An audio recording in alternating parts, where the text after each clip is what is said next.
Nimbus news.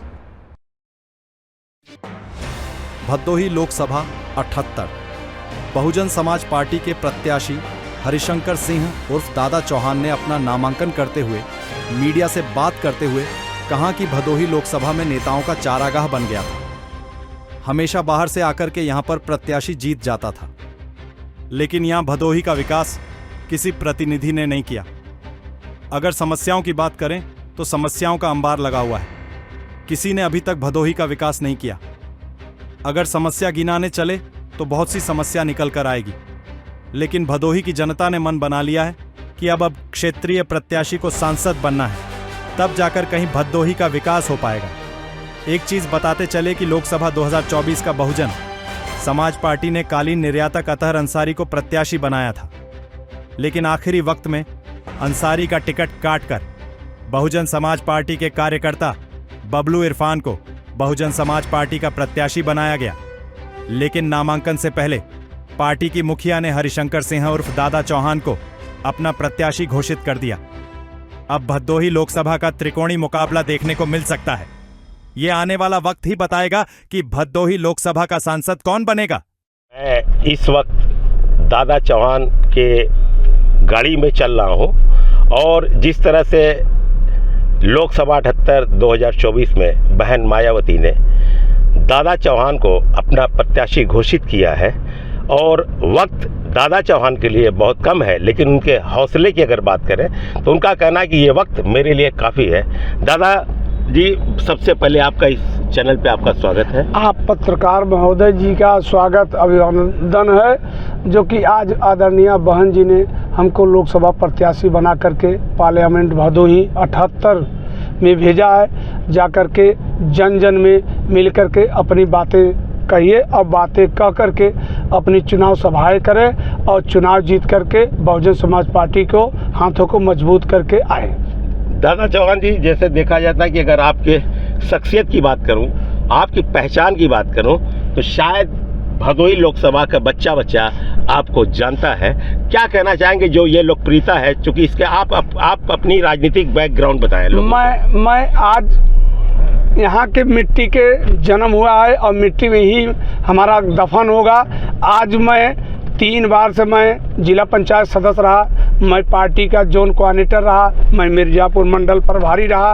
आज आदरणीय बहन जी ने हमको लोकसभा प्रत्याशी बना करके हमको गौरव महसूस हो रहा है। मैं मेरे समाज का गौरव महसूस हो रहा है कि जो जनता के बीच में जुड़ा हूँ और जनता हमको चाह रही है कि दादा चौहान अब की 78 लोकसभा संसद बना करके संसद भेजने का काम करेंगे, जो कि हर जनता हर समाज में जुड़ा हूँ, चाहे ब्राह्मण हो, चाहे क्षत्रिय हो, चाहे मुसलमान समाज हो, चाहे यादव समाज हो, प्रजापति समाज हो, सब लाइक कर रहे हैं कि अब की क्षेत्र को ही जिता के भेजा। बाहरी आते हैं और यहाँ केवल जीत कर चले जाते हैं, कभी ध्यान नहीं देते हैं। यहाँ विकास नहीं हो रहा है, न कहीं रोड, कहीं न शौचालय सरकारी, न डिग्री कॉलेज, स्वास्थ्य। देखिए बहन जी, सरकार जितना निर्माण हुआ है आज तक उसी पे पेंडिंग है, कोई निर्माण नहीं किया गया है भैया। इसलिए मैं चाहता हूँ, आप लोग यहाँ की जनता चाह रही है कि 20 लाख की आबादी की जनता चाह रही है कि इस बार बहन जी की सरकार, बहन जी प्रधानमंत्री बन करके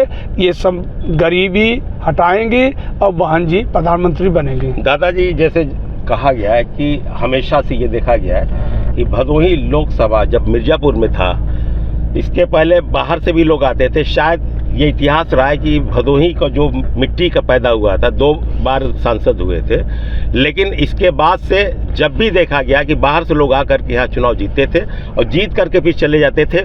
भदोही का क्या विकास होना चाहिए, भदोही का क्या मुद्दा है, अभी तक किसी ने इसको देखा नहीं। आप कैसे देखते हैं इसको?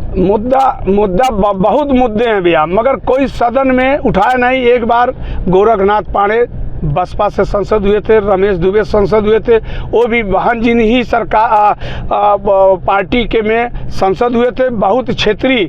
और जब से अगली पार्टी सरकार एनडीए हो चाहे पीडीए हो, जब भी सांसद हुए हैं आज तक कोई बाहरी कैंडिडेट हुआ है जो 20 लाख की आबादी में यहाँ लोकसभा का इस समाज में कोई कैंडिडेट नहीं दिया गया, इसलिए हमारी 20 लाख की जनता में सब बुराई कर रहे हैं कि ये गलत बातें हैं कि क्या यहाँ कोई समाज नहीं, कोई व्यक्तित्व नहीं है, यहाँ क्या जनपद नहीं है। इसलिए अब की बार हटा करके बहुजन समाज पार्टी के हरिशंकर दादा चौहान को संसद बनाना चाहते हैं कि मेरे ज़िले का कैंडिडेट होना चाहिए, बाहर का नहीं होना चाहिए। जो बाहर के आते हैं कभी चेहरा नहीं दिखाते हैं, कोई विकास नहीं करते हैं। देखिए सड़क पर हो, रेलवे पर भैया इतना ओवर ब्रिज है, सराय कंसराय हुआ, पुरानेपुर हुआ, भावतर हुआ, एक भी अंडरपास नहीं है। 15-15 किलोमीटर घूम कर रेलवे फाटक डाकते हैं और नदी पर पुल नहीं बना हुआ है। अब बताइए इतनी बेरोजगारी हो गई है कि नमक खरीदने जाए 30 रुपया किलो मिल रहा है। क्या लगता है कि जो यहाँ की इंफ्रास्ट्रक्चर है, जो यहाँ की तकलीफ है,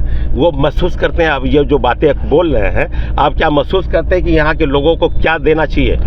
यहाँ के मशहूर बेरोजगारी इतनी हो गई भैया, बेरोजगारी तो एकदम कंगाल है। जो कि बाहर जा रहे हैं, पलायन हो रहे हैं। यहाँ कोई न फैक्ट्री बनवा गया, न कोई कंपनी खोली गई, केवल कारपेट सिटी में। उसके बाद भी ये धंधा चौपट कर दिए हैं ये इंडिया वाले कि क्या बताएं, सब परेशान हैं। भाजपा ने कहती है 400 पार, वो 200 का 150 पे जाकर सिमट जाएगी। अब की सरकार बहुजन समाज पार्टी का आदरणीय बहन जी प्रधानमंत्री बनने जा रही हैं और ये सब रोड प्रोजेक्ट जो वादा करते हैं, ये कर दे और तो सब फर्जी वादा कर रहे हैं भैया। मैं रोकना चाहूँगा कि चूँकि जिस तरह से मौजूदा सरकार भारतीय जनता पार्टी कहती कि मैं लोगों को आवास दिया, लोगों को अनाज दिया, लोगों को स्वास्थ्य दिया, इससे वो बता रहे 400 पार के। आप इसको कैसे देखते हैं?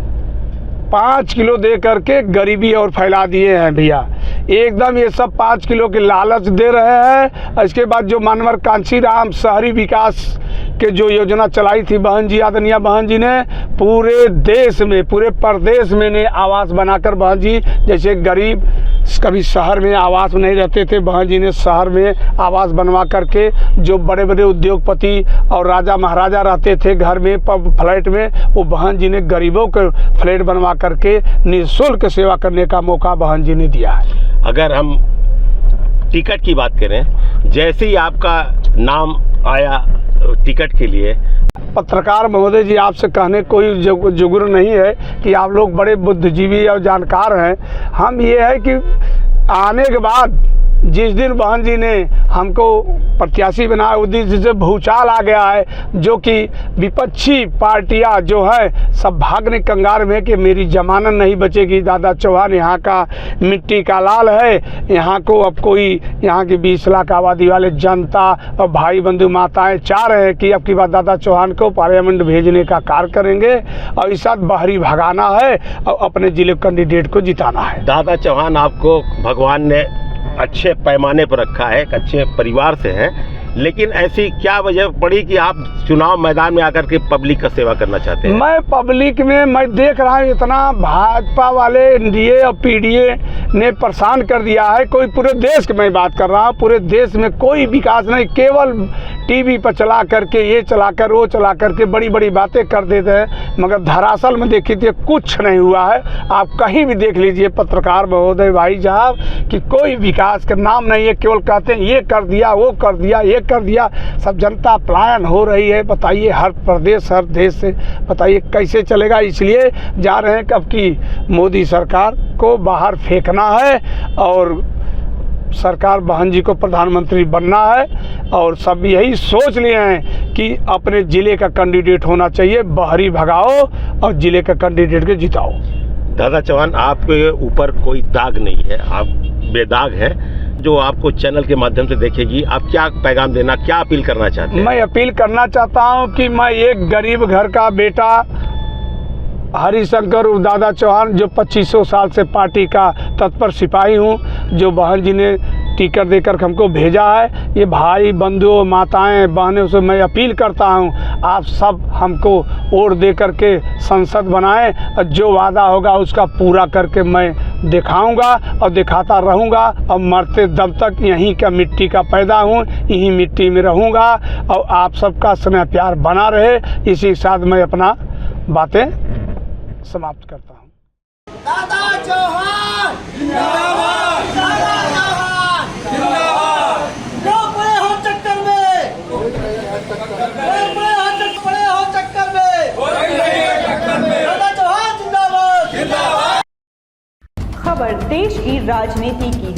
या खबर गंगा के किनारे बसी काशी की संस्कृति की, खबर चाहे खेल जगत की हो या मनोरंजन जगत की, हर छोटी बड़ी खबर को हम पहुंचाएंगे आप तक बेबाक और सटीक अंदाज में, क्योंकि हम हैं दूरदर्शी दर्पण, आईना समाज।